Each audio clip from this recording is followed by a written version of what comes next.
बरं, असा अवतार माझा आता का झालाय ते तुम्हाला सांगतेच. एवढी सारी भाजी आणायची म्हटल्यानंतर असा अवतार तर होणारच. आज संध्याकाळी येतानाच ऑफिसवरून भाजी मार्केटमध्ये शिरले. बरीचशी भाजी घ्यायची होती कारण एक आठवडा मी भाजीला काही गेले नव्हते. आता त्या पिशवीत तुम्हाला कांदे बटाटे दिसत असतील. सगळी भाजी खाली होती आणि वर फक्त कांदे बटाटे होते कारण मी येताना कांदे बटाटे घेतले होते म्हणूनच. त्यानंतर घरी आले, पहिलं फ्रेश होऊन घेतलं आणि मग म्हटलं जरासं पोटोबाचा विचार करावं, काहीतरी चुटूरमुटूर खावावं. पण हे कोण बघते तर हे असं काहीतरी चिरमटले. आता म्हटलं जाऊ दे, दुसरं काहीतरी बनवावं. आणि हे मकाने बऱ्याच दिवसापासून माझी वाट बघत होते, कधी घेतीये आणि कधी खातीये. म्हणूनच आज मस्त त्यांना क्रिस्पी भाजून घेतलं आणि खाऊन घेतलं. आता संध्याकाळच्या जेवणाला काय बनवायचं म्हटल्यानंतर नवरवानी मस्त असं चिकन आणून दिलं.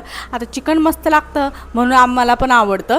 नंतर पटपट बनवायला घेतलं आणि झटकीपट बनवणार होते त्यामुळे त्यातच मसाले वगैरे टाकले आणि वरून गरम पाणी टाकून ना छान अशी उकळी काढली आणि इतकं भारी लागत होतं ना. मी असा विचार करते हे मी चिकन पहिलं का नाही बनवलं. नंतर छान असं जेवण करून घेतलं आणि असा काहीसा आजचा दिवस घालवला. आजच्या पुरतं एवढंच. भेटू उद्याच्या ब्लॉगमध्ये. बाय.